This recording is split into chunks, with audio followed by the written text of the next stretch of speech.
Femi woke up sober and horrified at what had happened. The girl was a virgin. He couldn't believe what had just happened. Realizing his mistake, he tried to apologize and gave her money to leave. Lara, broken and humiliated, took the cash and disappeared. Femi Coker was a man of influence and intrigue. As a successful politician and CEO of a construction company, his days were filled with power moves, speeches, and endless meetings. But behind the polished public image was a man plagued by private demons. Haunted by the betrayal of his unfaithful wife, Femi had grown dependent on alcohol to numb his pain. One night, his reckless indulgence would lead to a decision that changed not only his life, but also the life of a young woman struggling to survive. Lara was just 19, a quiet and hard-working girl with dreams of a better life. She grew up with her sister Temi in the small town of Igbo, where life was simple but filled with struggles. After losing their parents in a tragic road accident, they were sent to live with their aunt, a bitter and selfish woman who treated them as nothing more than servants. Every day, Lara toiled from dawn till dusk in her aunt's small roadside restaurant. She cooked, scrubbed pots, swept the floors, and served customers without rest. Her aunt barked orders constantly, never showing her a shred of kindness. The customers weren't any better. Many of the older men who came to eat at the restaurant would shamelessly tease Lara or try to woo her, despite wearing wedding rings. "Lara, you're too pretty to be stuck here," one would say, flashing a crooked smile. Another would joke, "If you agree to be mine, I'll take you away from this suffering." But Lara always rejected their advances. She wasn't blind to their lies, knowing most of them were married and only wanted to take advantage of her. She hated the way their eyes lingered on her, and she often wished she could disappear. Despite her tough life, Lara held on to a secret passion. She loved to read and hoped that one day she would become a fashion designer. Whenever she could steal a moment, she would escape into the pages of borrowed novels and dream of the day she could leave Igbo behind. Stories about strong, fearless women who fought for a better life inspired her and gave her hope. But in her aunt's world, there was no room for dreams. Anytime her aunt caught her reading, she would snatch the book away and scold her. "Who does reading feed in? Instead of wasting time, go and attend to the customers," her aunt would yell. Lara's days were hard, but she carried her suffering in silence. Deep down, she knew she was meant for something greater. Every night, she would sit and imagine life beyond the dusty village. But Lara's life was about to take a darker turn. After 3 years, her uncle Beo came to visit and offered to take her to Lagos, promising to support her dream of studying. For Lara, it felt like a glimmer of hope. With her aunt's reluctant permission, she packed her few belongings and prepared to leave the only home she had ever known.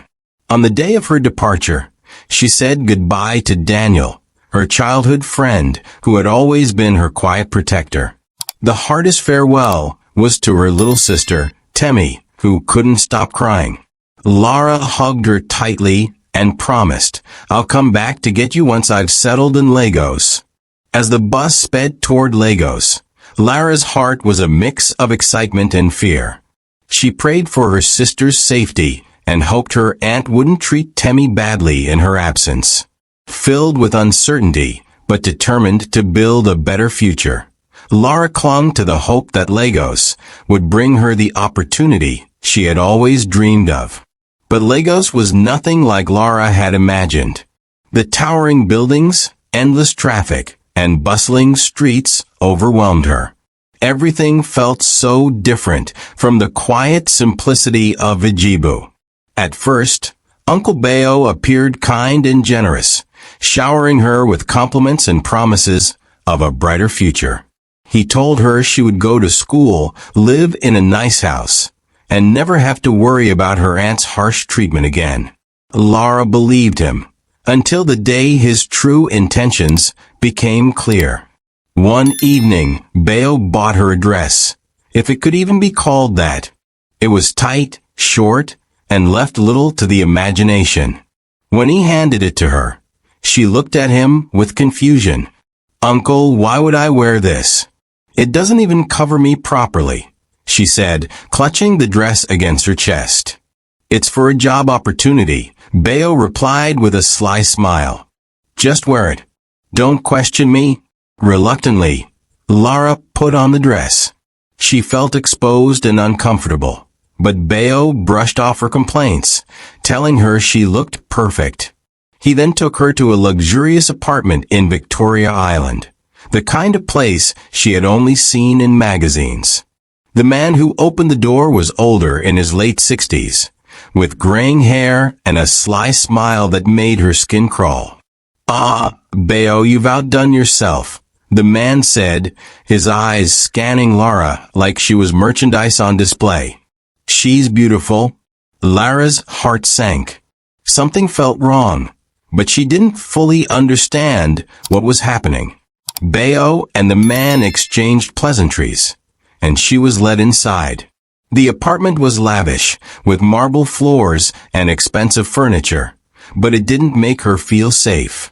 The older man offered her a drink, which she politely declined. After a few minutes, he excused himself to take a shower, leaving Lara alone with Beo. That was when the truth came crashing down. "Uncle Beo, what are we doing here?" she asked, her voice trembling. Beo smirked. "Lara, this man is going to help us. All you have to do is make him happy. You'll thank me later."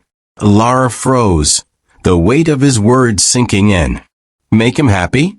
What are you talking about?" she asked, her voice rising. Beo's tone grew sharp. "Don't act naive. You're not a child. This is how women survive in Lagos. You'll do this, and you'll make plenty of money. Stop being ungrateful." Tears welled up in Lara's eyes as she stepped back, shaking her head. "No, I didn't come to Lagos for this. You lied to me." Beo's expression darkened. "Listen, girl, you don't have a choice. If you think you can survive in this city without me, you're dreaming." Lara's fear turned into defiance. "I'd rather die than let you sell me like this," she shouted. The argument escalated quickly. In a moment of panic and desperation, Lara grabbed a knife from the dining table. When Beo lunged at her, trying to snatch it away, she slashed blindly, striking his arm. Blood spilled onto the marble floor as Beo screamed in pain, clutching his arm as he fell down. Realizing what she had done, Lara dropped the knife and ran. She darted out of the apartment, her heart pounding in her chest. The city lights blurred through her tears as she stumbled into the crowded streets, not knowing where to go. Her breaths came in ragged gasps as she pushed through the chaos, terrified that Beo might be dead, or worse, the man in the apartment might come after her. Standing by the side of the road, Lara hugged herself tightly as she started wandering aimlessly through the upscale neighborhood of Victoria Island.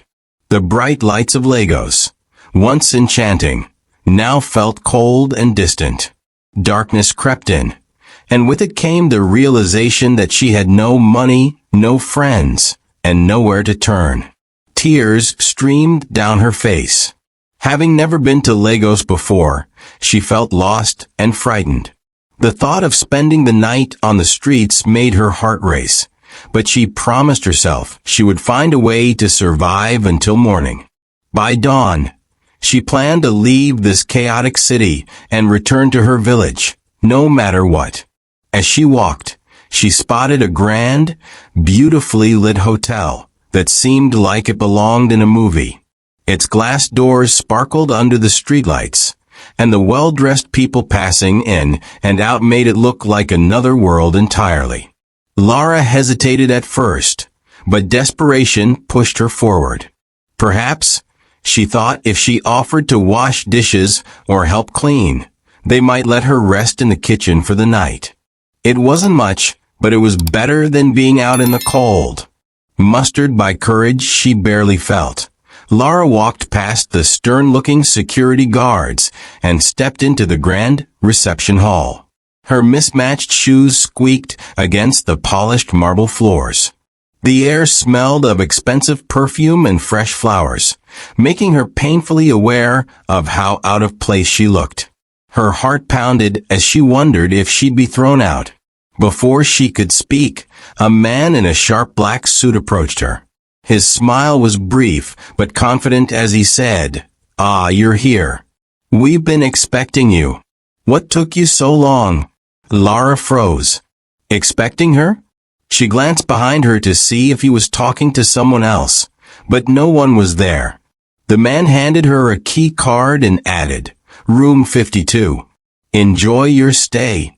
Confused, Lara took the card, her hands shaking slightly. Was she supposed to clean the room? Has someone arranged a job for her? Perhaps her prayers had been answered, and this was her chance to start a new life. But as she looked at the room key, doubt crept in. Memories of Uncle Bayo's betrayal flashed through her mind, sending a chill down her spine. What if this was another trap? And worse, what if the police were looking for her, ready to arrest her for murder? Still, she reasoned that she couldn't afford to run without trying. If she quickly cleaned the room, maybe she'd get paid enough to cover her transport back to the village. She gripped the key card tightly and made her way to the elevator.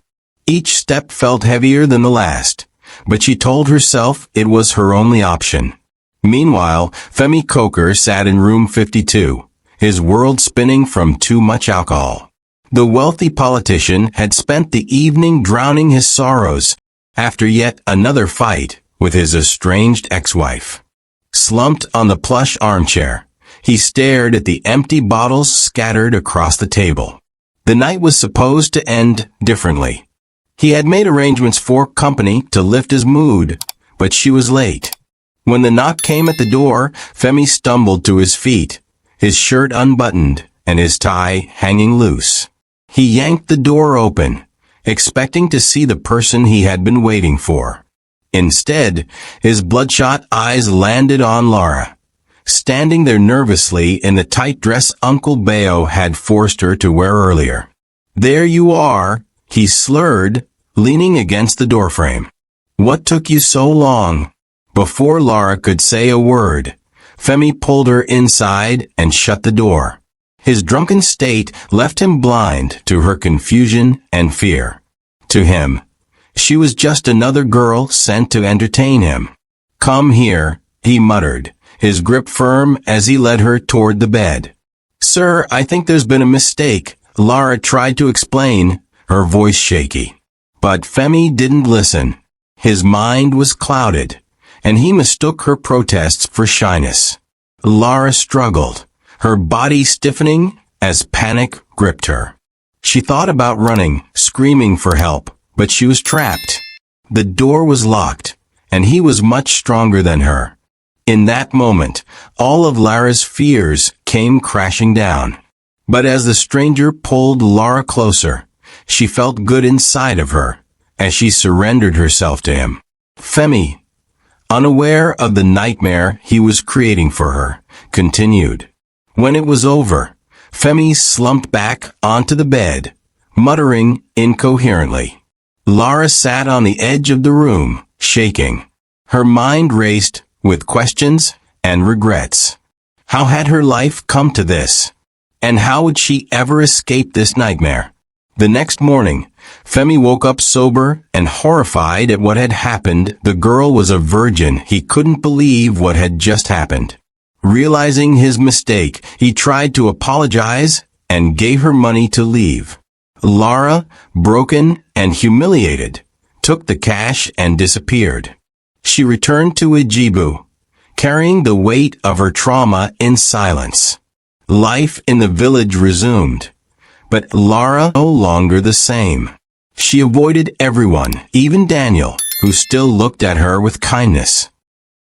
A few weeks later, one morning at her aunt's restaurant, Lara suddenly rushed out, feeling sick and about to throw up. The customers looked on in shock, though some quickly understood what was going on. Lara was pregnant. As the months passed, her secret could no longer be hidden. Her growing belly became the talk of the village, sparking outrage and endless questions. One day, her aunt's patience ran out. Furious and embarrassed, she lashed out at Lara, beating her and demanding to know who the father of the baby was. "You've brought shame to this family," her aunt shouted angrily. Terrified, Lara finally revealed a torn piece of Femi's business card, which she had kept by accident. Seeing this, her aunt made up her mind to confront the man responsible for the chaos. Her auntie tracked down Femi, who had since thrown himself into work to escape his guilt and heartbreak. The confrontation was explosive. Lara's aunt smiled when she noticed that Femi was a very wealthy man. Femi, now remorseful, agreed to meet Lara and take responsibility for what had happened. After speaking with Femi, Lara's aunt demanded for some money. She complained to Femi that she had been the one taking care of Lara and her pregnancy. Femi gave her some money, as she smiled and saw the situation as an opportunity for her to get more money. Femi told her to return to the village, that he would come and visit Lara in the village, for them to talk things through. Femi couldn't believe the situation he found himself in. After his wife's betrayal, he never wanted to have anything to do with women, except the one-night stands he had been having, and now this. When Femi visited Lara's village, he was shocked by her poor living conditions and witnessed a drunk customer harassing her in the shabby restaurant. He stepped in to protect her and promised to support her and the baby financially. However, Lara rejected his help. Disturbed by her abusive aunt's treatment, Femi eventually proposed a contract marriage to protect Lara. After the baby was born, they would go their separate ways. Reluctantly, she agreed, but only on the condition that they would lead separate lives. Months passed, and Lara tried to settle into her new life in Lagos. Femi had fulfilled his promises. She was enrolled in a prestigious fashion school, living in a comfortable home, and preparing for her baby's arrival. One morning, as Lara left for school, she noticed a black car parked a short distance from the house. The man inside wore sunglasses and seemed to be watching her. She quickened her pace, pretending not to notice, but the car started moving as she walked. Her palms grew sweaty. But as danger closed in, Lara was forced to ask herself the ultimate question: who was truly behind her unhappiness? Was it her manipulative uncle, her cruel aunt, or the father of her child? Lara sat on the edge of her bed, staring at the black key card she had slipped into her pocket earlier. Her heart was heavy with confusion and fear. The image of the scarred man watching her from the car lingered in her mind, but she decided against telling Femi. Lara, to herself, he has enough on his plate. He's already doing more than he has to. She put the key card in her bedside drawer, locking it away along with the unsettling memory. She lay down, but sleep refused to come. Femi had been distant lately, coming home late or sometimes not coming home at all. She wondered if he was still seeing other women at the hotel where they first met. It's none of my business, she thought to herself. She called her sister Temi, who was in the village, and promised to come pick her up soon, so she can live with her. Meanwhile, Femi sat at his desk in the office, staring at a family photo of him and Lara from their contract marriage ceremony. He sighed and poured himself a glass of whiskey. He told himself it was just for relaxation, But deep down, the memories of his ex-wife's betrayal and the guilt over Lara weighed heavily on him. His assistant knocked, breaking his train of thought. "Sir, Chief Douglas is here for the meeting," she said. Femi's eyes darkened, but he composed himself. "Send him in." Douglas entered, his presence commanding and smug. He sat without waiting to be invited, his sharp gaze sizing Femi up.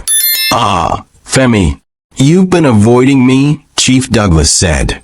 Femi leaned back in his chair, forcing a smile. "I've been busy, Chief. Some of us actually work," Femi answered, chuckling. "Fair enough.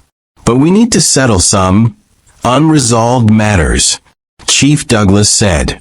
Coldly, "I don't owe you anything," Femi shouted. Chief Douglas leaning in. "Not yet. But I hear you have something or someone precious to protect these days. A young wife, a baby on the way?" "Congratulations."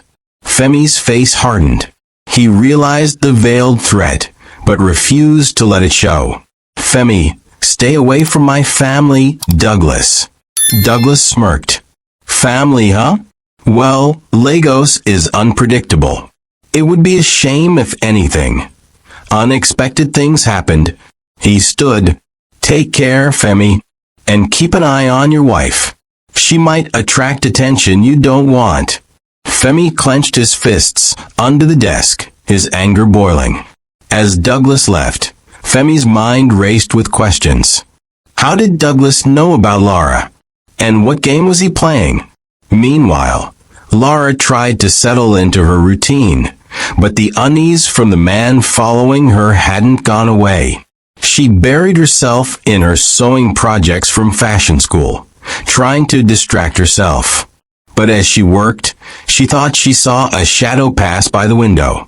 She froze, her needle slipping from her hand. Lara, whispering to herself, "It's just your imagination.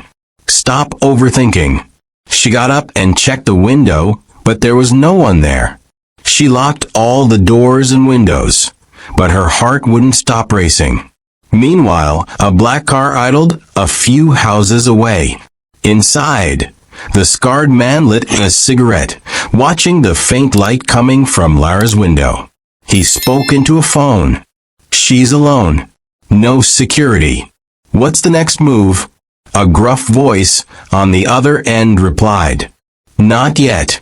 Let her think she's safe. When the time is right, we'll take her." The scarred man grinned. "Easy job. She's just a scared little girl." Meanwhile, Femi stared at his phone, debating whether to call Lara. He had a nagging feeling that something wasn't right. But their relationship was strained. They barely spoke unless it was about the baby. "She'd never tell me if something was wrong. She doesn't trust me," Femi said to himself. He poured another drink, guilt gnawing at him. For all his wealth and power, he felt helpless when it came to Lara. The next day, Lara and Femi sat in the same room for the first time in days. The atmosphere was tense, both of them avoiding eye contact. "How was school?" Femi asked. Lara shrugged, not looking up from her plate. "Fine." Femi studied her for a moment. He could see the dark circles under her eyes and the stiffness in her shoulders. "Lara, is something bothering you?" he asked. She hesitated, her fork hovering over her food. "No, I'm fine," she answered. But Femi wasn't convinced. "You can tell me, if something's wrong." Lara forced a smile, hiding the turmoil inside her. "I said I'm fine." Femi didn't push further. He made a mental note to double security around the house, just in case. After eating, they each went to their separate rooms to sleep.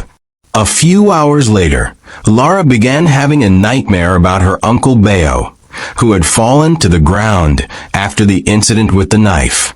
She muttered his name in her sleep, begging him not to hurt her. Meanwhile, Femi was in his room when he heard noises coming from Lara's room and went to check on her. He saw Lara tossing and turning, trapped in her nightmare. Guilt washed over him. He blamed himself for her condition, thinking that if he had been more careful, she wouldn't be suffering like this. He silently vowed to protect her, no matter the cost. Femi quickly woke Lara up and pulled her into a hug. He stayed by her side that night. Lara was surprised to see Femi, so worried. He's only concerned because of the baby, she thought to herself. Still, as he held her close, she felt something unexpected, a sense of safety and security. She hugged him tightly, letting herself feel comforted. The next morning, Lara woke up to the smell of food coming from the kitchen. She was surprised to find Femi there making breakfast. When he saw her, he served the food and asked her to sit down and eat. Lara was touched by his kindness. It had been so long since anyone had taken care of her like this, not since her parents passed away.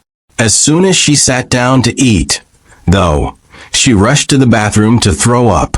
Femi panicked, thinking the food he made didn't taste or smell good. He didn't realize it was just morning sickness. Concerned, he told Lara to get dressed so they could go to the hospital. After the scan, the doctor smiled and shared the news. It was a baby boy. Femi was thrilled, but kept his excitement to himself. He still couldn't believe it. He was going to be a father. The thought of his ex-wife suddenly came to his mind, and Femi's mood darkened. He had promised himself never to fall in love with another woman again. His expression grew serious, and he told Lara that he needed to go to the office. On the way, he dropped her off at home. Lara noticed his sudden change in mood, but decided not to say anything. After all, he was just the father of her baby and meant nothing more to her. When Femi got to his office, he couldn't stop thinking about Lara. He wondered what was wrong with him.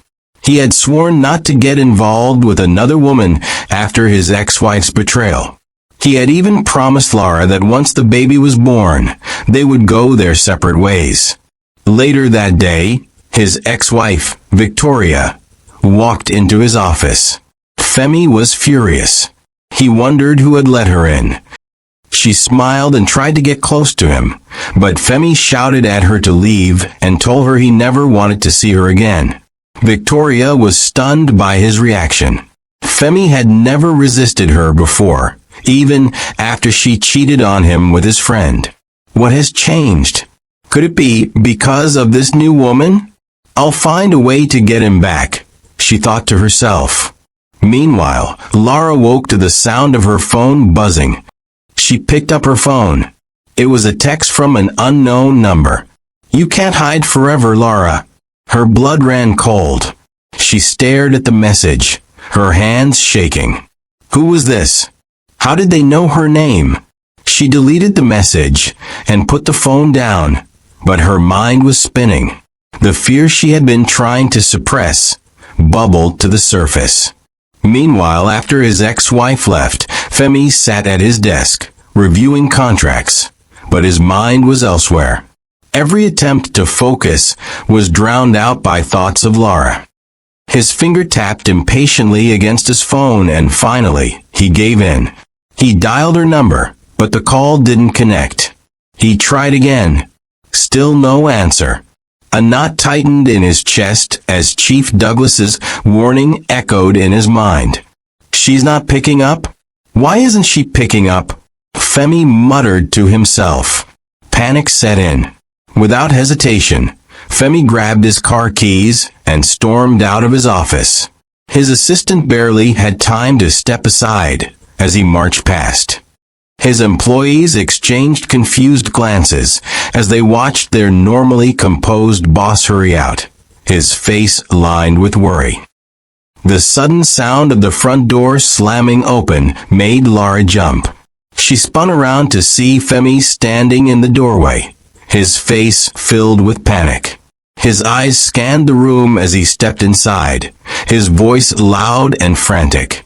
Lara? Lara? Are you okay? What's going on? Femi shouted. Lara stood frozen, startled by his sudden arrival. I'm fine. Why are you shouting? She asked. Femi approached her, his voice rising as his fear turned into frustration. I've been calling you. Why is your phone off? Do you know how worried I've been? A phone is a simple thing, Lara. Anyone can handle it, he shouted at her. Lara flinched at the tone of his voice, her own emotions threatening to boil over. The stress of the mysterious message, her pregnancy, and now Femi's outburst was too much to bear. She suddenly burst into tears, her body shaking as she sobbed. I can't do this anymore, she cried. Femi froze, guilt washing over him as he saw her tears. His anger dissolved instantly, replaced by concern. He stepped closer, his voice softening. Lara, I'm sorry. Don't cry, please. He reached out and pulled her into a gentle hug, holding her trembling body against his chest. Femi, whispering, I didn't mean to yell. I was scared something happened to you. I hate seeing you like this. Lara's sobs quieted as she rested her head against his shoulder. For a moment, the world around them faded. Femi gave Lara a new cell phone as a gift to lift her mood. For Lara, this was a surprise, as she hadn't received a gift from anyone in a very long time. Overwhelmed with happiness, she hugged Femi tightly, almost like an excited child. However, the weight of her past still haunted her. The trauma she had endured left her with nightmares every night. In her dreams, she often saw her uncle trying to hurt her, which made her wake up screaming. Femi, concerned about her, gently asked, What's wrong, Lara? What are you so afraid of? At first, Lara hesitated, unsure if she could share the truth. Even though she felt that Femi didn't truly love her, she knew he was dependable and kind. Finally, she opened up and told him everything about her uncle, the horrors she had faced, how she had stabbed her uncle, and her fear of being imprisoned for what she had done to protect herself, which could harm her child's future. Femi listened quietly, his expression softening as she spoke. He pulled her into his arms and said gently, Don't worry. I'll make sure nothing happens to you or the baby. That night, as Lara finally fell asleep, Femi stayed by her side, sitting in a chair to keep watch over her. He didn't move the entire night, making sure she felt safe. His kindness and care touched Lara deeply, stirring emotions in her heart that she didn't expect. Femi hired a private investigator to find out what happened to Lara's uncle. The investigator brought troubling news. Lara's uncle had been missing for several months, and there was no case for his murder. He also revealed that the uncle was involved in smuggling and other illegal activities. Hearing this, Femi became worried that the uncle might still be alive and could try to take revenge on Lara. To keep her and the baby safe, Femi made a decision.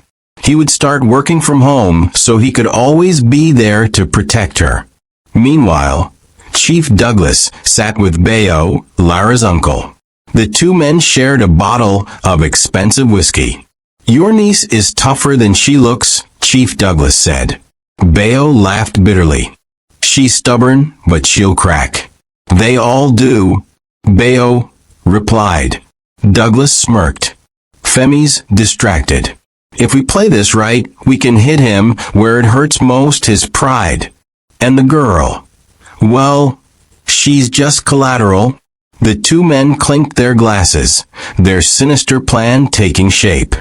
Meanwhile, Femi and Lara's love for each other grew stronger. Femi always made sure Lara was safe. He hired a security guard to accompany her to school every day. One day, while Femi was at work, he received an urgent call about a business meeting at a hotel.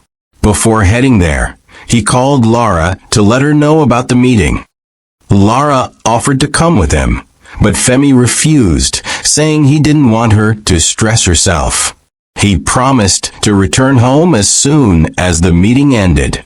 They both smiled and exchanged words of love before ending the call.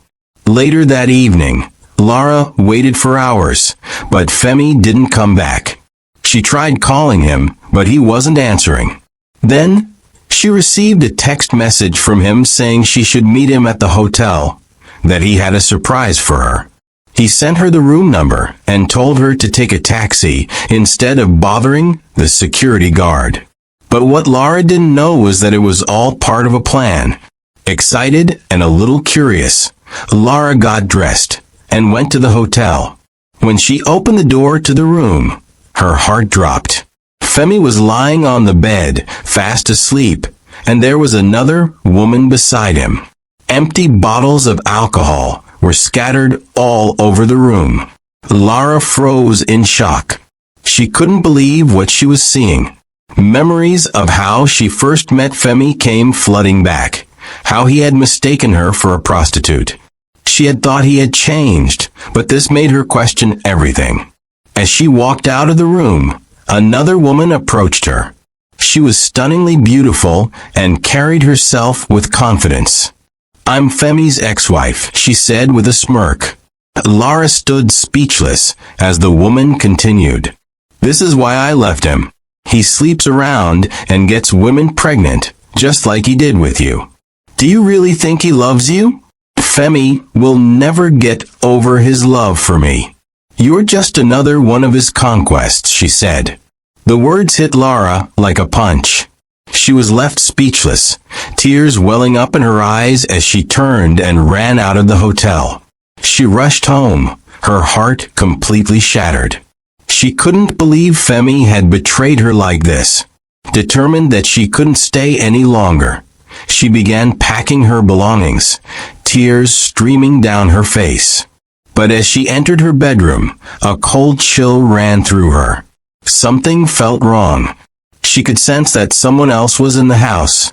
She grabbed her phone, ready to call for help, but stopped. Lara, whispering, "Femi won't help me, not after what he's done." Her hands trembled, but she forced herself to stay calm. "Who's there? What do you want?" Lara asked. A figure emerged from the shadows, and Lara gasped. It was her uncle, Bayo, grinning wickedly. "Found you," he said, his voice cold and menacing. Lara's heart pounded in her chest.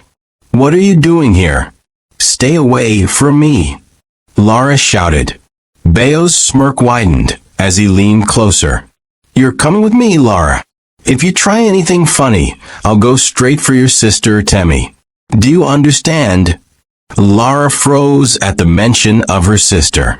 Tears filled her eyes as she pleaded with him. "Please don't hurt Temi. I'll come with you. Just leave her alone," Lara pleaded. Bayo gestured for her to follow him. With no other choice, Lara stepped outside. A black car was waiting, and inside was the scarred man she had seen before, sitting in the driver's seat. "Get in," Bayo shouted. Lara hesitated but obeyed, her mind racing as she climbed into the car. The door slammed shut, and the car sped off into the night. Meanwhile, Femi woke up in the hotel room and immediately realized something was wrong. He felt groggy and disoriented, and then he noticed the woman lying beside him. Shocked and confused, he sat up and started questioning her. "Who are you? How did you get here? What is this?" he asked. The woman panicked and tried to leave, but Femi grabbed her arm and demanded answers. "You're not going anywhere. Tell me the truth right now or I will call the police," he demanded. Terrified, the woman broke down and confessed everything. "It wasn't my idea. Your ex-wife planned everything. She made a deal with me. She told the waiter to drug your drink after your meeting, and once you passed out, she brought me here to sit beside you. Then she used your phone to text your wife to come over." Femi's eyes widened in anger and disbelief. "Why would she do this?" he asked. "She wanted to scare your wife. She thought if Lara left you, she could have you back. But that's not all. Chief Douglas and Lara's uncle were also involved. They've been working together to get you out of the way so Douglas can take over your business deals." Femi was furious. He wasted no time. He called the police, and both his ex-wife and Chief Douglas were arrested. However, Lara's uncle had disappeared, and no one knew where he had taken her. Femi was devastated. The police had assured him they would do everything to find Lara, but he couldn't sleep or eat. His mind was consumed with worry, imagining all the terrible things her uncle might be doing to her. "I should have protected her. I should have been there," he murmured to himself. Just then his phone rang. He answered quickly, and a rough voice spoke on the other end. "If you want your wife back, bring the ransom. No police, or you'll never see her again." Without hesitation, Femi grabbed the money and rushed to the location they gave him. Few days later, Femi slowly opened his eyes and found himself lying in a hospital bed. His body ached, but when he turned his head, he saw Lara sitting beside him, tears streaming down her face. "You're awake," she said. Femi managed a weak smile. "You're safe. That's all that matters," Femi replied. He remembered what had happened. Lara's uncle had tried to shoot her, but Femi had thrown himself in front of the bullet, shielding her and their unborn child. "You saved my life, and our babies." Her voice trembled with emotion. She leaned over and hugged him gently, her heart full of gratitude. A few months later, Lara gave birth to a healthy baby boy. Femi couldn't stop doting on her and their son, showering them with love and attention. He promised himself he would always protect his family. Lara's younger sister, Temi, came to live with them, bringing joy and laughter to their home. Over the years, Lara worked hard, balancing motherhood and her studies. Finally, she graduated and fulfilled her dream of starting her own business. Their family was stronger than ever, built on love, trust, and the challenges they had overcome together. In the end, Lara and Femi realized that love is not just about words, but about actions. Bullying in any form can destroy lives and leave deep scars. Say no to bullying. Choose love and kindness.